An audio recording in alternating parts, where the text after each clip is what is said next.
Hey, what's going on, Trojan family? Welcome back to the USC LAFB show here on the LAFB network. I'm your host, Ryan Dyrud. Thank you, as always, for making this a part of your day, your number one source for USC Trojans news. More murmurs along the recruiting trail. Big news, USC's been going after, we talked about it last week, before the official visit weekend, 4-star edge Luke Wafle. He is the 10th ranked edge according to On3 industry rankings. Had a basketball player as well, just giving him a little bit more of that athleticism, that bend, that wiggle from the edge position, from the defensive end position. And it's trending well for USC. So I wanted to jump on here after the Talanoa Ely commitment and kind of talk about what that commitment looks like in terms of what's next for USC. And it looks certainly like Luke Wafle could be the next domino to fall. Our good friend, USCJ, he runs his own channel. It's USCJ, Lost in the Sauce podcast. You can look it up on YouTube, but he's a tremendous USC voice, just a great human being. He dropped, I think it was actually yesterday, he put out a crystal ball prediction that Luke Wafle would end up at USC. For those that don't know, Jay's actually a really connected dude. Has great relationships with a lot of the families around the team and whatnot. So the dude's not just making things up. He actually has a lot of insight and knowledge around the program. So I take actually a lot of stock in him saying that. Plus, I myself have done some digging, which I'll share in a minute. But after that, Steve Wiltfong of On3 put out one of his big kind of recruiting intel across the nation. So it wasn't just USC specific, but had a little blurb in his talking about how after this weekend, USC may now be the leader for Luke Wafle. When originally it looked like Penn State, Ohio State, Texas were all kind of the leaders. USC was kind of the dark horse behind. After this weekend, Wiltfong is saying that USC may actually now be in the pole position. Now, I've done some talking as well, and I'll just say things are trending well.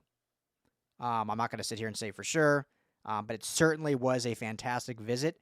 As I talked about last week before the visit, USC was very strategic in the sense of having Luke Wafle as the only non-commit on official visit with 8 other commits.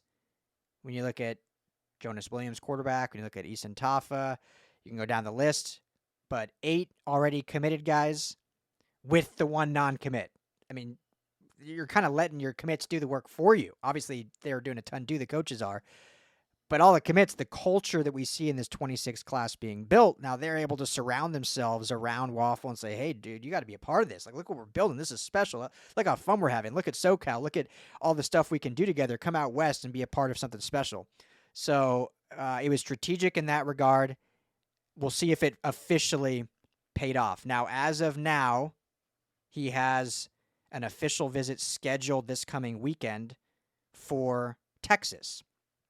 Now, I believe, or I shouldn't say I believe, I would not be shocked if he ends up canceling. Now, if he committed to SC, we know that a cancellation is coming because of USC's policy. Once you commit, that's it, no more visits. So if it comes out right after this video comes out or whatever that he cancels, then I think that's a pretty big indication that he did ultimately commit to USC. But on the surface, too, we can look at, when you look at different stuff going on around recruiting, there was another highly touted edge, 5-star edge, Trenton Henderson, who was scheduled to visit USC this weekend, along with KJ Ford. Just this morning, Trenton Henderson announced that he had canceled his visit with USC, and shortly after that, he's now taking an official visit to Texas. So, to me, just kind of reading between the lines, that tells me that either, and again, this is just me reading between the lines, no one's told me this straight up, so don't take it for face value, but that either Luke Wafle did indeed give a verbal to USC and will be announcing shortly, and so USC said to Trenton Henderson, hey, we just filled our last spot. We're moving forward. Go ahead. Best of luck in your recruiting. If it wasn't quite to that level yet, it still makes me believe that USC feels very strongly about where they stand with Luke Wafle. Maybe they didn't officially get a commitment yet, but feel really good about it. And so still told Trent Henderson, like, hey, we feel good about what's coming. We still have, I'm not saying they said this, but they still, as of now, have KJ Ford coming out as well. He was kind of waffling anyway, no pun intended, on some other schools now since he's been away from USC since his unofficial visit. So, it feels like your best interest is to just hone in on kind of those SEC, those southern schools. Whatever way you slice it, it has to seem like USC and Wafle are in a really good shot, or a really good spot, I should say.